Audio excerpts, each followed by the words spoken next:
The Spin-off Podcast Network.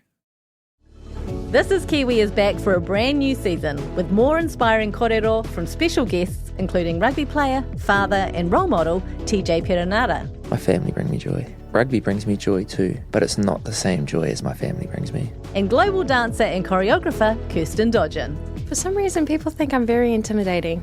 Listen to the new season of This is Kiwi, brought to you by the Spin-off Podcast Network in collaboration with KiwiBank. Available now wherever you get your podcasts. Sergeant and Mrs. Smith, you're going to love this house. Is that a tub in the kitchen? There's no field manual for finding the right home. But when you do, USAA Homeowners Insurance can help protect it the right way. Restrictions apply. Hi, I'm Brian Crump, host of Sci-Fi Sci-Fact, a new RNZ podcast in which we take some of science fiction's strangest ideas and explore if they could really happen. Maybe they already have. You can find Sci-Fi Sci-Fact on Apple Podcasts, Spotify, basically anywhere you get your podcasts from. The Real Pod is brought to you by our good friends at Nando's. They've got restaurants across Aotearoa, and if you order through the Nando's app, you can collect Perry Perks points to redeem for delicious rewards. Hit nandos.co.nz to learn more and start earning. Goodbye, 2021. It is over. This new singing, Jane, is Thank you. good. I've been working on my techniques, and that is the result of years of hard work. Yeah, you too I think could you'll see. achieve those standards if you really give it everything you have. I think you'll agree it's worth it.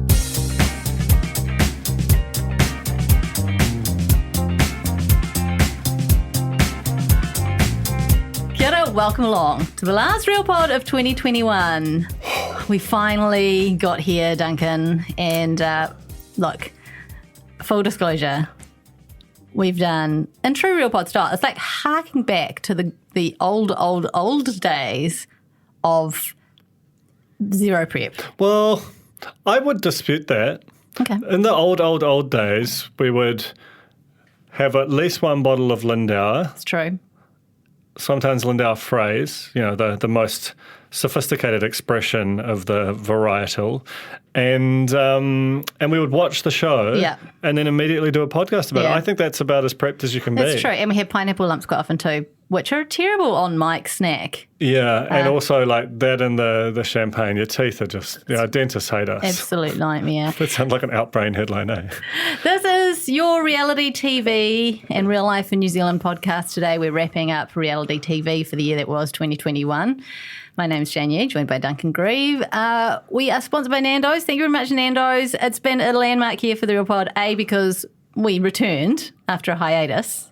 Was that this year? That was this year. Nah. It was February. What? Yes. We did the Twilight special at the end of last year. But when did you move back from... Yeah, no, I've been here since the middle of last year. But we didn't do the Real Pod? No. What? Why not? Because, I don't know. Oh, Alex was still busy working on reality that's right. TV She stuff. wasn't here. Honestly, the time is mental. That is That's truly crazy, unbelievable. right? And also Nando's have come back on board, in recent months, which is just a truly happy reunion. Yeah, it feels like they make David us Lomas official. could never. Yes. Yes. We were all weeping. So what we're going to do is we're basically going to go through, it's just going to be one big, long reality check, really, isn't it? We're going to go through the year that was in reality TV of the shows that we can remember, and we're going to try and remember people's names and so on. It's going to be a ride. Join us for it. In fact, have yourself a drink. It might make it more palatable. Yeah. Yeah. Yeah, it's that time of year, eh, when it's sort of always fine. Okay, cool. Anyway, let's get into it. Reality check. I have 4 weeks to decide if I'm going to drop my entire life for you. I am disgusted at how much you have copied my husband. This is fine. I don't even Reality check. Okay, the first one I've got on my list is MAFS. I don't... MAFS is like a big sort of cinematic universe to me where I can't distinguish between the seasons particularly. Now, I mean, I love it. Like, other full disclosures, it's basically my favourite reality show in the world to watch because it's so chaotic. It's so fun to recap. Yeah. But what happened this year, Jane? Gonzo. Gonzo. Oh my God. This was a Gonzo this great year. season. Yeah, Melissa and, oh my God, I've forgotten his real name. No, he doesn't have a real name. His name's Gonzo. Bryce. Melissa and Bryce. Okay. Not the best pizza party I've ever been to. But they're still together and pregnant, correct? No, they've had twins. Twin boys. How? On how? Well, no. I don't mean like that. Okay. Timeline-wise, I think it was recorded at the end of last year and then came out at the beginning of this year, and they got down to business. Yeah, no, that was a really, really hard relationship to watch. Weird, happy ending, sort of? Yeah, I mean, I think the problem is that we all were so deeply invested in him being exposed the way they almost all are by contact with reality, as in not reality TV, but real life in Australia. And it sort of didn't happen. And it's almost like because there was always this stubbornness about Bryce, and there's a thing that we've talked about where is him having twins and going to his grave with Melissa, probably deeply unhappy inside, just his way of showing us? Definitely is a very good possibility. I can't say 100% for sure because I don't know what goes on in his head, but I think all the evidence at hand would indicate strong possibility. Yeah. Well, he was a great villain. And then there was that, what was that? I mean, this is terrible. There's Coco, who was amazing. Coco was incredible. Was it Coco's partner with Sam, Frosty Tips? Yeah. Sam, Frosty Tips. Sam and Gonzo across the dinner table. I could watch that forever. Yeah. I mean, I thought we could never get better than Cyclone Cyril. Yes. But we did. We did. Or we at least got as good as. And then there was also... old mate, I've forgotten his name. This is terrible. But the guy who was kind of the guy who was really into bikes, and he had the glasses, and he was a great character. He was. And the farmer who is now the farmer who was with Georgia and did the horrible breakup at the end. Oh my God! And is now with Samuel Levi. That's right. What is life? It's so crazy. And there was the couple of the sort of very inexperienced, shall we say, couple. Oh, yes. The ballerina and Belinda. They were very sweet, but then they didn't make it either, right? No. I mean, there's not a great success rate out of MAFS. It's not why you go on the show. But no. Australia seems to have an unquenchable reservoir. An undrainable, unquenchable. I don't know. It's late in the year. It is. But it's just got enough of these people that the show will run forever until the heat death of the universe, which probably 2 to 3 years. And it's our one podcast our one reality show that's not a New Zealand reality show that we still recap on the Real Pod because it's our podcast and we can do what we want. Yeah. And also, it's wildly popular here. Yeah, it's huge. It's such a huge show.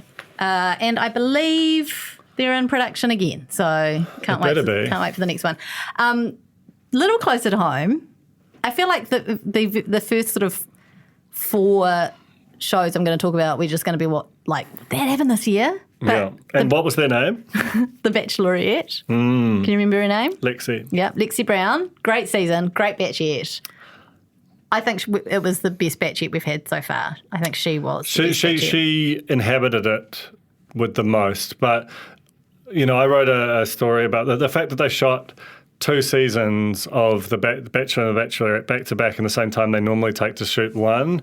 I think it obviously had a massive impact on The Bachelor, which we'll talk about. But I do think that she was an incredible Bachelorette. I just wish she'd had time to develop the characters of the guys. Like if we'd seen, her and Jack were so steamy horny, and if they'd actually had a chance to even go on more than a couple of dates, if they actually knew each other, I think that the conclusion of that would have been far, far better. You don't think she would have ended up with travel photos, NZ, Kiwi travel photos, whatever it is? I think she might, though the end might have been the ending. There was obviously something that didn't come through the screen about their relationship. There was definitely something that, no explanation otherwise. It can be the only way. It was massive chunks of her relationship with Hamish that happened off camera and was almost the opposite of what we saw on camera. It was really, really amazing finale. There was no, if you'd were a bookmaker making odds on that, it seemed impossible. It was like Bake Off. Yeah. It was like Bake Off. It's just like Bake Off. We'll get there. Anyway, and then we went straight into The Bachelor, which was Moses. And there was that weird little They ended at. This is what I think they deserve credit for. Was the crossfading DJ mix of revealing that there was a Bachelor to follow the Bachelor, and it was happening at the venue where Lexi had her final. So she gave out her final rose, and literally production just were like, "I'll see you tomorrow morning," and everyone got up and wheeled in Moses for the beginning of the Bachelor shoot, and we saw. What's his name? Paul, the chef. He came in, fresh out of being a Bachelor contestant, came in as a special guest. Sorry, fresh out of being a Bachelorette contestant, came in as a special guest on The Bachelor, teaching the ladies how to cook or something.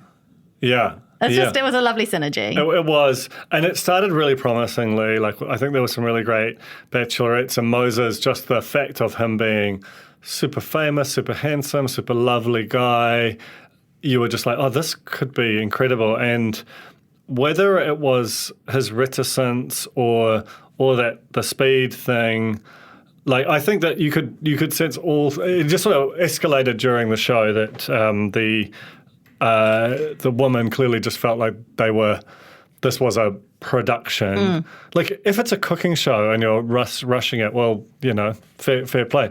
You actually are supposed to develop feelings here.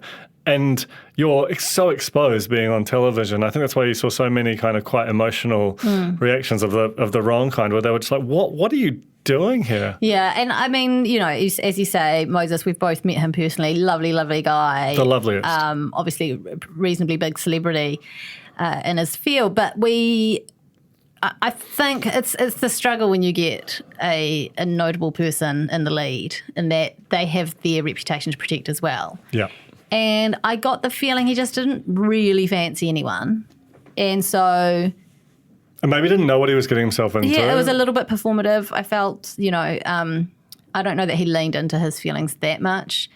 He ended up choosing Annie. He chose Annie. That's right. Didn't work out. But then he caught up with Shanae a few times.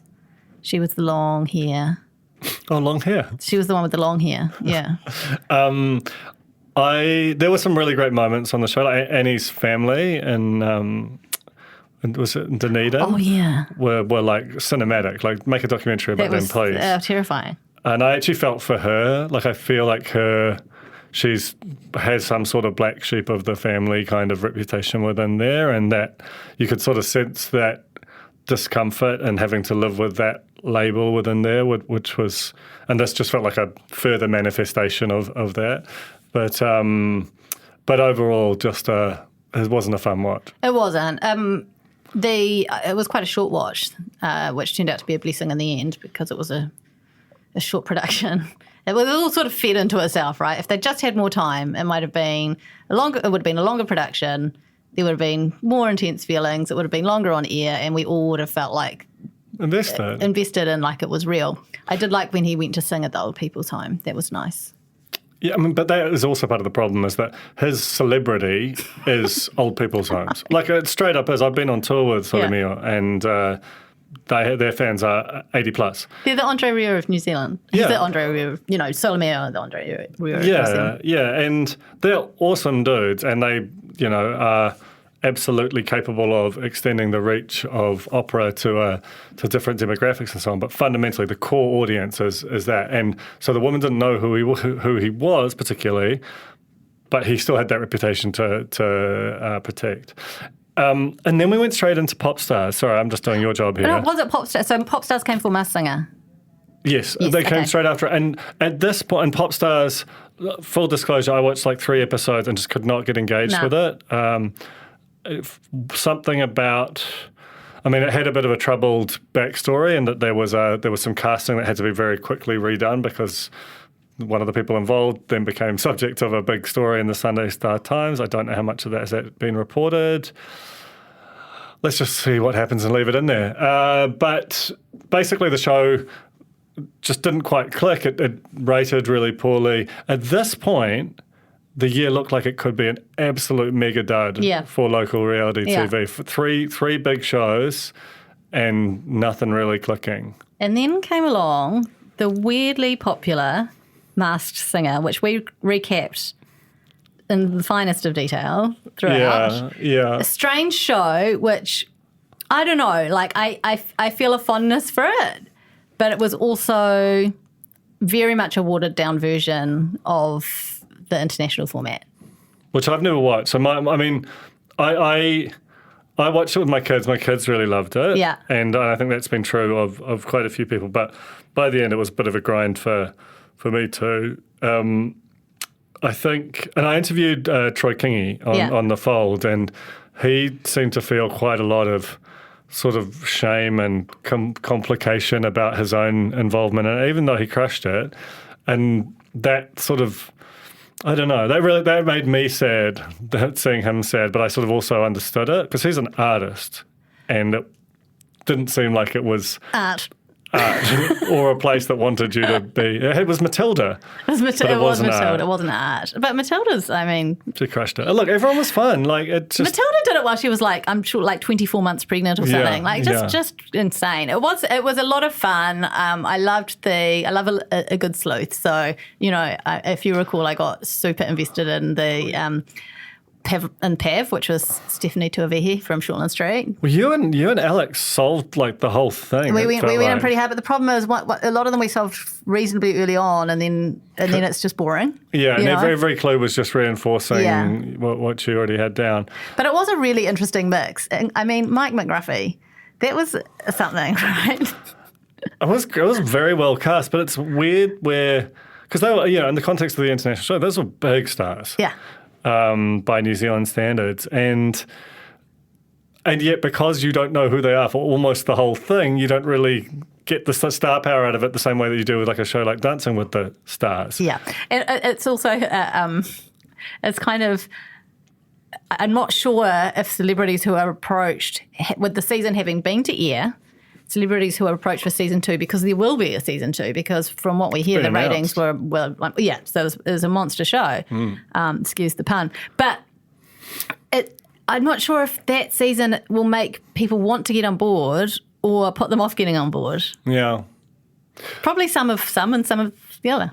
I mean, there's always a flaw. Like, you always be able to get a cast. Yeah. Because... Aaron Simpson and Zach Frenich just waiting in the wings for literally anything. Put me in the game, coach. Then it started getting real good. So we had RuPaul's Drag Race Down Under, and this we experimented here on Pod, and we got Chris Parker and Eli Mathewson in to do their own pop-up recap of the show, which ended up being, the highest rating episodes of our podcast. Yeah, but I don't think you can read anything into that. That's just natural variability with ratings. You know, could have been anything. Margin of error. Yeah, 6 to 8 times. And they won't be invited back. To Definitely be honest, not. They've actually got. I think it's pretty obvious that orders against audience didn't want that popular show. No, yeah. Why would you want to listen to less popular show? Yeah. Why would you want to listen to good podcasting? So let's not talk about that. Okay. Anyway, great result. New Zealand drag queen won. Go Kiwi. And I mean, I feel like we've got quite a lot to say about this next one. We've said so much. The Apprentice Aotearoa. Oh yeah, shit! I forgot. Bloody hell, it was a good year. Well, I was just thought. Okay, we're talking about CTI. Oh now. No, there's more. There's something else my as well. loins to get emotional.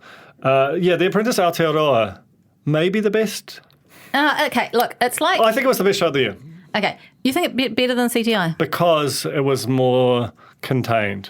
Because it was an hour a week. Yeah. And it was basically, there was no dud episodes. There was you didn't have to fast forward any kind of eat a whole loaf of bread with your eyes challenge or something. Oh, but see, I love all that shit. Not me. I'm a big fan of CTI, as you know, and for me, where it struck during lockdown, being such a wholesome, lovely show, but still with a little bit of scrapping, and being true. Okay, the 3 nights didn't bother me for this show, and I think that speaks volumes. Well, what else were you doing?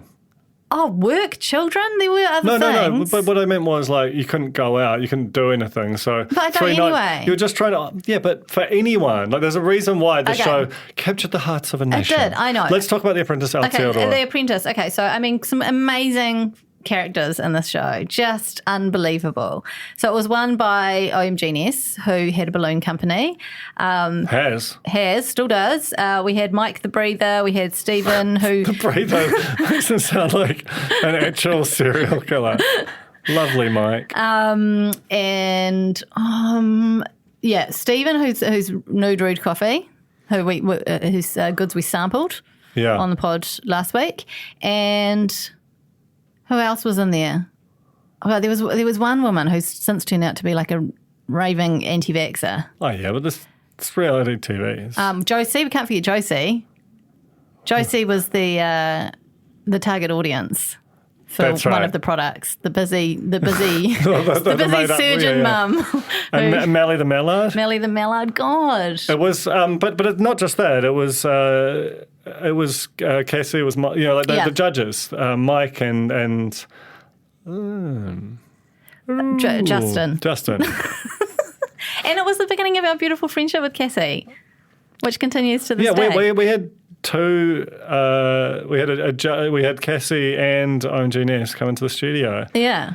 And love Cassie. She's been such a big supporter of basically everything we've done subsequently. And the one big thing that came out of this, which was a really solidifying moment for the Real Pod, and was one of the last outings, if not the last outing we had before the great lockdown of 2021, was heading along to the Aotearoa in the Apprentice Aotearoa rap party. Unofficial. The unofficial, because it was put on by the contestants. TVNZ did not give them a rap party. So where was it? Was it a bloody go-kart track? It was a go-kart track on the shore.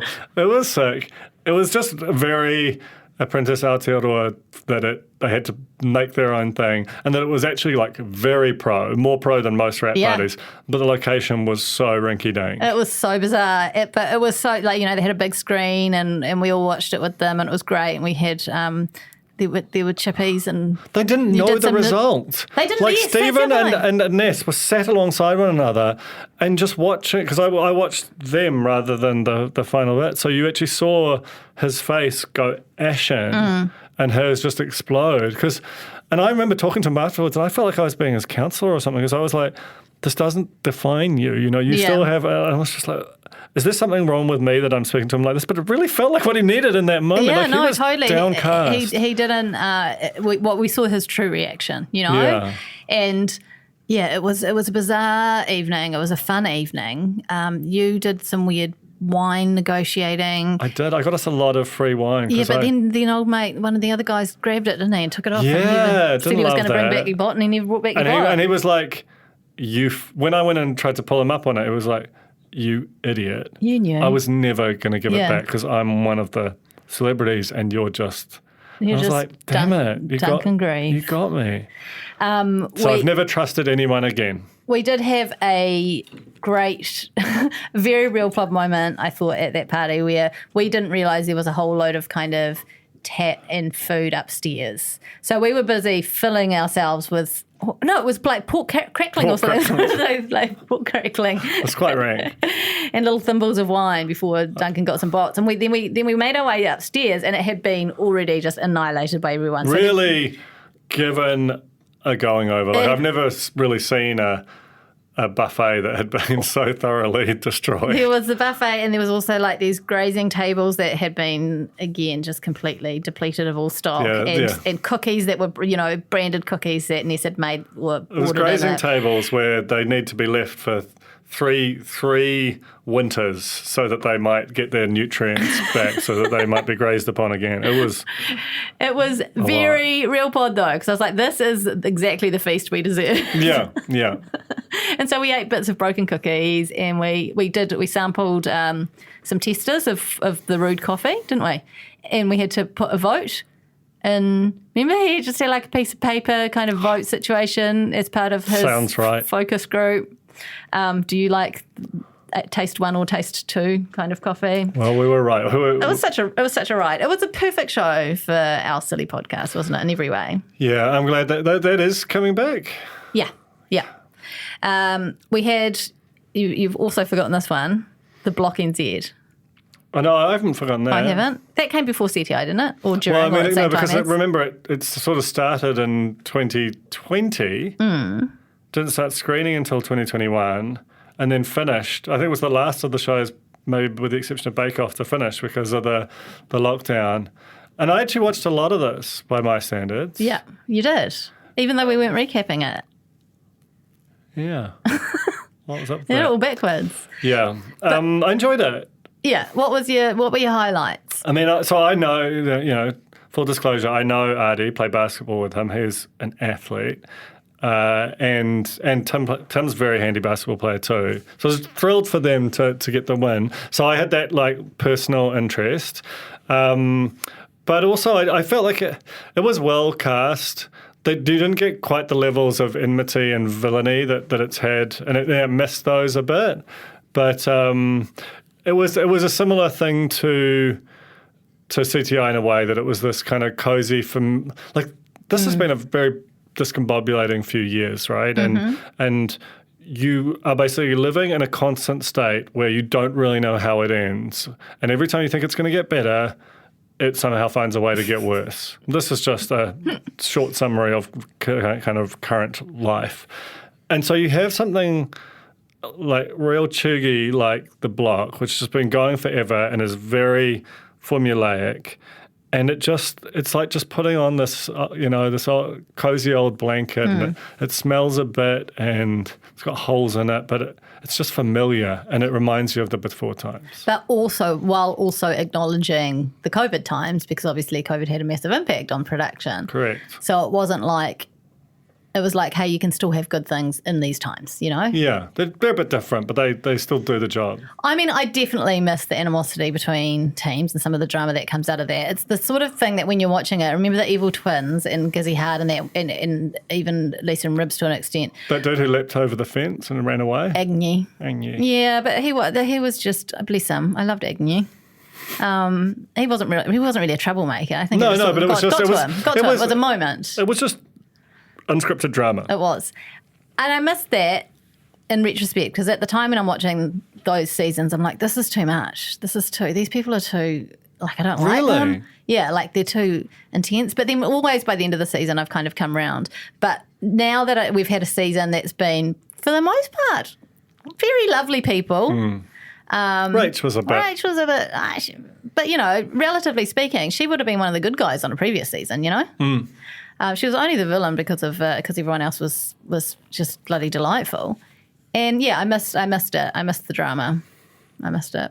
So hopefully, next year we've got this. I'm very excited about this. It's the second chances, right? It's teams who've previously competed, didn't win, and they are coming back for another chance. I'm so curious to see who they cast for this. I'm so curious to know who wants to do it. And then I want to know of the people who want to do it, who they end up choosing. Yeah. I think that has the chance to be a proper classic. It could be great. Okay. Oh my God, bring back the twins. Yes. What if they put Lisa and Ribs, the twins, Gizzy Hart, just all the real full-on teams together? Imagine. What were those two rugged dudes from Christchurch? Ling and Zing. Dills and Dills. Dills and Dills. It's a redemption for Dills and Dills, I think. But they could just keep this thing going forever. Man, Dills really loved schist. Just put a whole lot of schist in the bathroom. It's a fun word to say. Let's be honest. It is. It really is. But just a little bit of Queenstown Lodge in Meadowbank. Are you doing a poo? Okay. Then CTI. Oh my God. We went in deep on CTI. The CTI was the beginning of our extra dedicated episode, because we knew pretty quickly we were going to... I forgot we did that as well. It was going to be too hard to wedge that in the end of a regular pod, so we created a whole new pop-up pod just for CTI, and worth it. We got very lucky. If it had been like the previous season of CTI, it would have actually been a real grind. I don't know. I feel like Alex can talk about the whiz and make it funny no matter what, Yeah, Alex can... spin anything up into a good laugh. But this season, it relied on so many things. It was brilliant casting. The location when you were in lockdown, the fact that it was here, they had this kind of I don't know, something extra compelling about it. But then the fact that we were all in lockdown, that was, I think it would have rated well regardless, but the fact that so much of the country was in lockdown, especially during those first weeks of it, it got this crazy boost and people stuck around, and it became this, like, I think if there were any honest book to be written about the Delta lockdown, which won't happen, it should, and to be clear, it will not, but it should include like a section on this weird little show, which had no right to be good, but felt like it contained and could hold the emotional energy of that whole period. We're going to take a break and we're going to come back and continue talking about CTI, and then we'll hit Bake Off and just talk about what lies ahead. God, that sounded bloody serious. It's going to be fun. Great, stick around. Back soon. Might be serious. Might be. I mean, and also, what does lie ahead? I don't know. Oh God. You know? See you soon. Let's be honest. Every year. See you soon. When you choose to invest, your money has power. Avoiding companies that finance weapons production or ignore climate change is important. But impact investing goes beyond just avoiding harmful behaviours. It's an opportunity to invest in companies that are actually improving the world. Invest in a better future with the Harbour Sustainable Impact Fund. Grow your wealth and make a positive impact on the world. This is not personalised advice. A disclaimer and the product disclosure statement for Harbour investment funds issued by Harbour Asset Management is available at harbourasset.co.nz. Hi, I'm Brian Crump, host of Sci-Fi Sci-Fact, a new RNZ podcast in which we take some of science fiction's strangest ideas and explore if they could really happen. With the help of scientists from New Zealand's McDiarmid Institute, we'll look at all your favourite science fiction characters, from Wolverine to Rumpelstiltskin, Doctor Who to Luke Skywalker. You can find Sci-Fi Sci-Fact on Apple Podcasts, Spotify, basically anywhere you get your podcasts from. All right, you ready? Yeah. Okay. It's not exactly last minute, this pod, is it? Well, I mean, you laugh at us.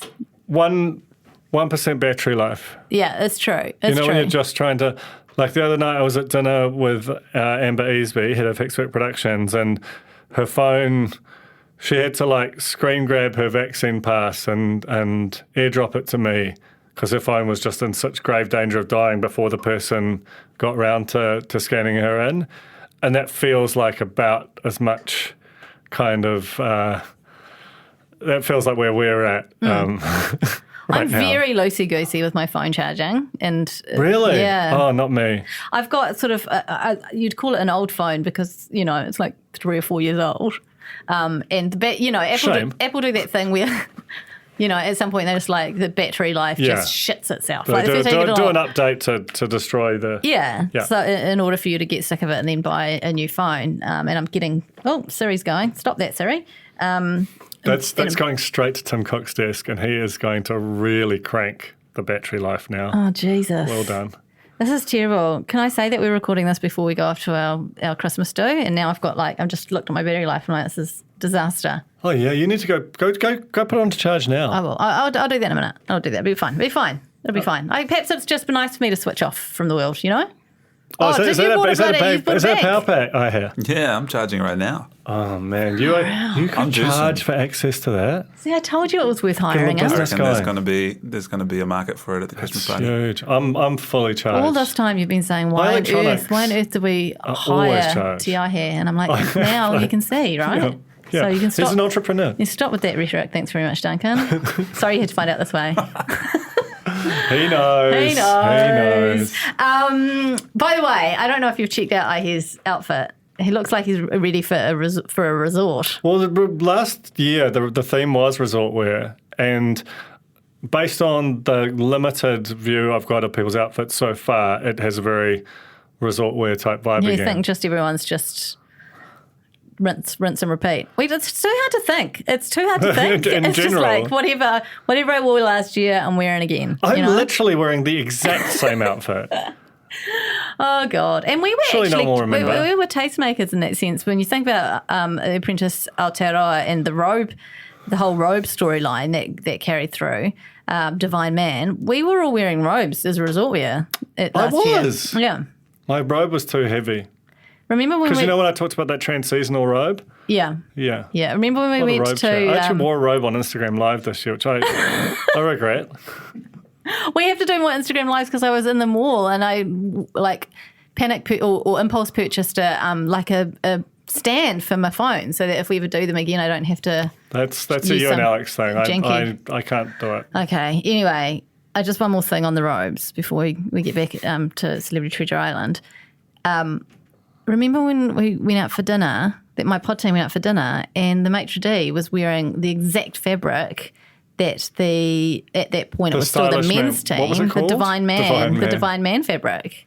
And it was like 2 days after the episode aired. It was insane. We were taking sneaky photos, all sorts of privacy breaches. Anyway, so Celebrity Treasure Island. Okay, so the big stars that came out of this were obviously Lance, Chris, and Edna, the top three.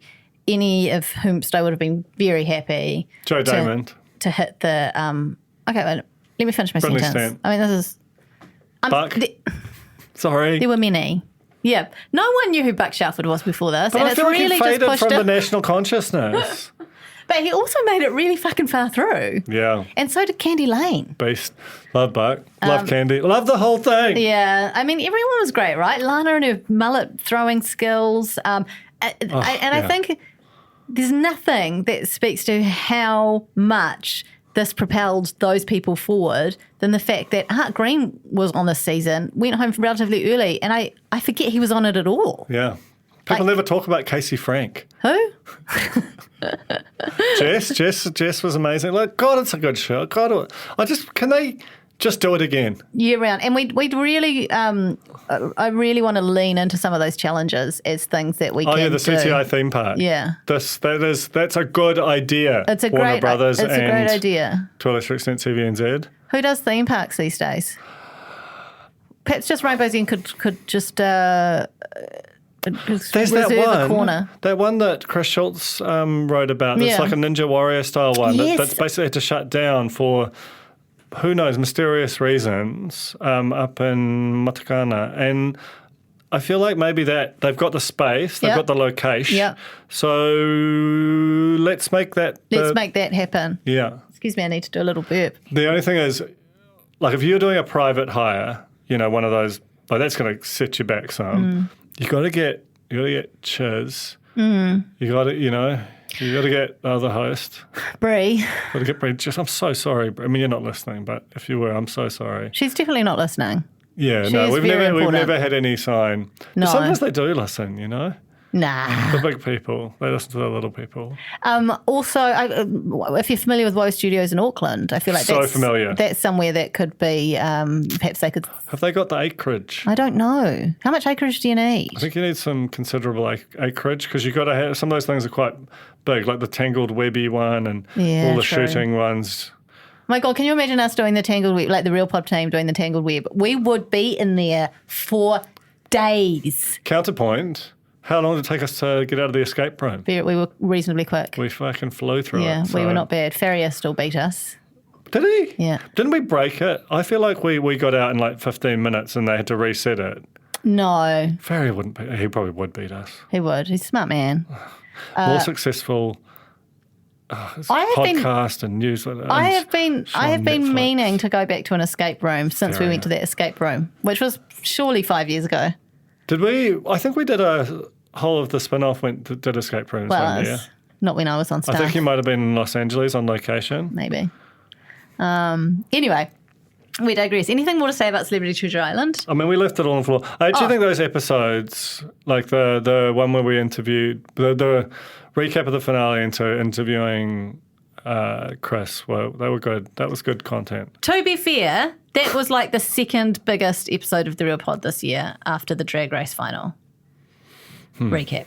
So Chris Parker is Chris Parker. For fuck's sake. But the amazing thing about our interview with Chris is I've been talking to him throughout the series and he never he gave nothing away the whole time, which was amazing. But he came in here. We were, aside from Jono and Ben, who he felt hadn't necessarily watched the show, we were like the first interview. And he came in and he wept tears. He was still... We all wept tears. We all wept tears, but he was like still reeling from the emotion of the whole thing playing out. It had been recorded in January or February of this year, and then, so it was a long time before he was able to tell the world that he had won. And it was just... I don't know, it felt like a very special moment on Pod, don't you think? It did. Can I, when we do Super Pod, yeah, who's your hero of the year? I don't know yet. Can I have Chris Parker? I need to change mine. Why? Because I want it to be. I want to talk about Chris Parker. Okay. I mean, he's my friend. Well, yeah. Okay, I'll let it. No. But you're conflicted out then. Do you know what I mean? Okay. Yeah. Fair enough. You can say rude coffee. Rude coffee. I just say rude coffee and that's it. Yeah. That's all I'm going to say. Who's your hero and of the year? Rude coffee. Jane's pretty bad at this podcasting stuff, guys? And they'll be all like, yeah. Definitely one of my heroes of the year is JJ Fong for being completely not on screen for however long she was there and then walking out in her last 3 seconds on the show. She said, "Make your own rice, bitches." And then she was gone into the trees. And that was just... It was amazing. And I feel like it wouldn't have hit anywhere near as well if she had been like a character, like a strong character throughout. It would have just been like, oh, classic JJ. But it was just like, whoa, where did that come from? I want more. I'm left wanting more from JJ now. I'm serious. I think Celebrity Treasure Island, rerun the whole thing. Same cast, same location, whole thing. So, but not just a replay. It's like do the exact just do it all again. A new season, like that remake of Psycho, Gus Van Sant's remake of Psycho, just shot for shot. Maybe not that. Maybe just have the same cast. Have the same cast, new challenges. Something to think about. Or maybe the same challenges. And now they'll have the advantage of knowing. It will bring whole new strategy to the game, wouldn't it? If they haven't started shooting, I mean, this isn't it's not a terrible idea. Maybe it's a terrible idea. I mean, like, honestly, we don't know whether we're even going to make it to through next year. Might as well do some weird stuff. Yeah, try it out. Now's the time. Yeah. Okay, Great Kiwi Bake Off was just wrapped. We talked about it in the podcast last week, but Alby won. No controversy. I don't know. Yeah, like everyone's expecting that. Not. When was the last time someone did a not joke on a podcast? I was like, cool. Was it? I feel like you should have gone a bit harder with it though. Not. That's you should be like, nah, you've got to do the whole thing. It's not. Yeah. It's right up there with the big ups. Big ups to my team. Oh, I've got some. Yeah, that was amazing. I've got some of that material in my speech, to be honest. Hey, I hear when I said big ups to my team, was definitely a low light for me for this year. Yeah. Probably the worst thing that happened to me in what was a really bad year. Yeah, that was definitely the worst. As someone in my team who heard that, how did that make you feel? Did you feel encouraged and held, or did you feel like mum just embarrassed you in front of all your schoolmates? A lot more of the former than the latter. It was empowering. It was okay, but I don't feel this is probably not an okay thing to do, but why did you then immediately message me asking to be reassigned to a different team? Like after she said it, because what you're saying now doesn't match up with that Slack message about this is the first I'm hearing how you're trying to join Daylight, and I was like, sorry, mate, you just got to stick it out. Like, it was on an unrelated. I'll have a talk to her about the whole big up situation. Sorry, I'm just scheduling a meeting with Ivy for what time we finish. It's a real stupid podcast. Previewing other podcasts and bad inside jokes. We're just getting through it. Oh, God. There was also a lovely cake sports kids show that Duncan talked about at length. Probably too long, to be fair. It's very fold-esque. Was it? It was, yeah. I did the QC on that one.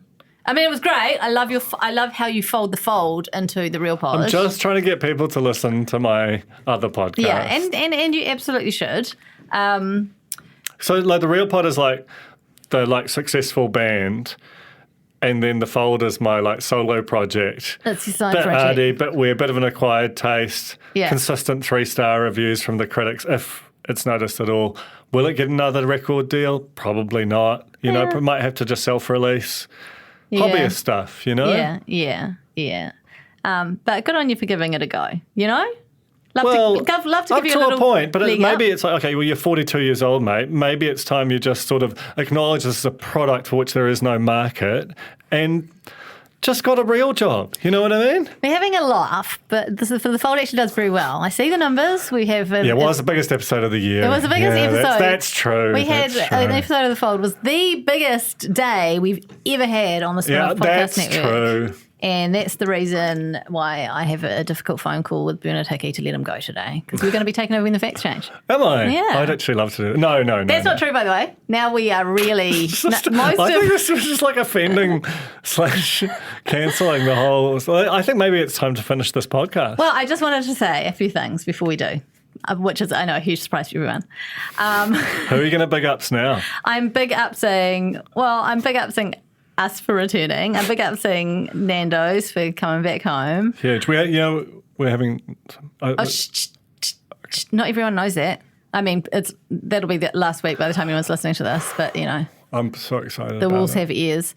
But I want to look ahead for 2022. We've mentioned some of the shows that will be returning, but also new shows that are coming. MasterChef. Well, I mean, that's a re-up from many years ago. MasterChef returning. A big re-up. There's a barbecue competition or something, like cooking meat on a barbecue. And presumably some veggie options too, some capsicum perhaps. What else do you lot eat on barbecues? I actually barbecued some broccoli and corn last night. Ah. Yeah. I should have blanched the broccoli. You know, I mean, I know we're very fond of the corner, and I just am not like that big of a fan of corn. I feel like corn on the cob done on a barbecue, yum. I've just started a crypto corns group, by the way, too. So this is one of the many, many subgroups that we now have in the corner. So that's facebook.com/groups/RealPod Corner if you want to join the conversation. I screen grabbed someone's, because our security question for getting in. No, wait. I thought you just wanted to talk about your password protection regime. No, wait. It's not as bad as it sounds. It sounds very bad. Yeah. But when you go into to become a member of the Real Pod, you have to answer a question. It's not a security question. It's an admission question, and it's like it used to be questions about the podcast, and then I was like, too much of a barrier for entry. You know, no one's listening, and so instead of put, why do you want to join this lovely group? And someone just today, the answer was because the Real Pod is the real deal. And it still surprises me there are people out there who listen to the podcast but aren't in the corner yet. Yeah. You know, because I think when we're having our chats, I'm just thinking of like the people I know in the corner. Yeah, that's a good audience to conceive of. That's a great audience. I mean, it's our core audience for sure. It's just scary sometimes when I think of some of the things we do and say on pod and knowing that like actually anyone in the entire world can listen to it if they chose to. They just overwhelmingly choose not to. Yeah. But it's a big world, and Joe Rogan's obviously, you know? Yeah. What a talent. Watch out, Joe. Lego Masters is coming. Excited about that. And there's the Mystery Love Show. Yeah. And need some love shows. There's also Dancing with the Stars, which was pushed and will be returning. It continues to be pushed. It's like the second straight year it's been pushed. The other nice little thing that we had that just scraped in, Max Key Clutch Performance, scraped into the podcast last week with a return to the Max Key Corner. And I want to retract everything I said about gentrification and so on. I've done my research. And I looked at how much he bought the property for, what he sold the one of three houses for. Presumably we'll get similar amounts for the others. And I agree with you, Duncan, that he's done a good thing. This is a great moment for me. Yeah, it really is. He's like fists in the air. I am. I enjoy taking a what appears to be a contrary position and like persuading people. So this is wonderful. Also, talk to my mother. I'm very stubborn. I will stand by something till the end of time. This is great. What a lovely pre-Christmas gift from you, Jane. And there it is. So thank you, Duncan. Thank you for being so wise. I think we have to do a thank you roll now. Okay. So thank you to CI here. You've done a wonderful job on the tools. So good. Such a shame this is your last day. You know, for the first I'm sorry that you had to find out this way. Couple months of like I didn't know whether you liked Real Pod, and I was like, I got a bit self-conscious, and now you've definitely convinced me that you're doing it. It's absolutely lovely having you in the chair. We can't speak highly enough of T.I. here. He's been amazing. Also, our lovely Tina, who is just the most joyous human. God, far too long, poor thing. But she's still sometimes in the chair, and she certainly was the first half of the year a lot. So What are you pointing to? I'm pointing to an empty chair. Yeah, I know. We're going to get there. We're going to get there. Alex, bloody Casey. Yeah, miss her a lot. Looking forward to potting again with her one day. Yes, and we will be. So don't fret. And for all those people who have been asking, where's Alex? We miss her. We miss her too. We know where she is. Don't worry, it's okay. And she's fine, and she's going to be back, and we're all very much looking forward to it. But obviously, a huge thank you to Alex. The podcast is not the same without her, quite clearly. So yeah, the big reunion that'll be a nice time. We have to say thank you to Tara, who's been taking over our real news duties. God, so good. She's so good. She's too good. Like, actually, I look at it, I'm like, just chill out a bit. Yeah. Like, she writes these little summaries of the stories, and the summaries are brilliant. I'll just publish this doc. I know. She's wasted on us, is what it is. Yeah. And we also need to thank Callum Henderson, who does our sort of like, I don't know how to describe it, our post-match stuff. Sort of brings everything together, gets it up on the internet. Yeah. Listens to our episodes. Sorry about that, Callum. And who else have we got? Nando's, obviously. Just a huge joy to have them back. Just legitimises us, makes us real, makes us delicious dinner sometimes. Yeah. Most of the year we were eating Nando's at work. We were. And it brought the whole team together. I really missed it. And then I was absolutely shattered to discover that there was no Uber Eats Nando's to me during lockdown when we went to level 3. I wasn't in the delivery area.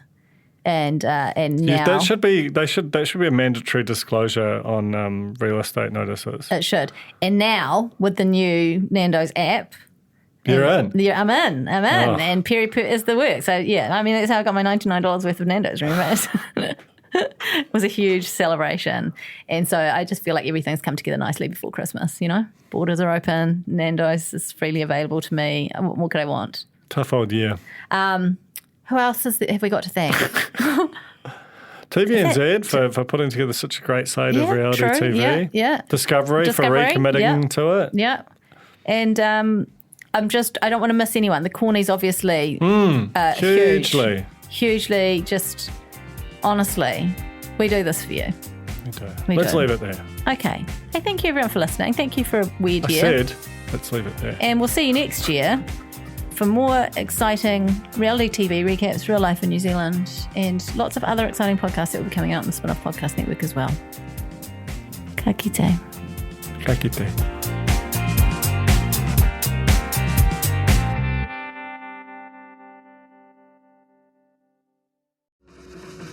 Are you curious about how business can be better? I'm Simon Pound, and I host Business is Boring, a podcast where I kōrero with some of the most interesting people in entrepreneurship, commerce, and making things happen. Tune in to Business is Boring every Tuesday, brought to you by the Spin-Off Podcast Network in partnership with Spark Business Lab.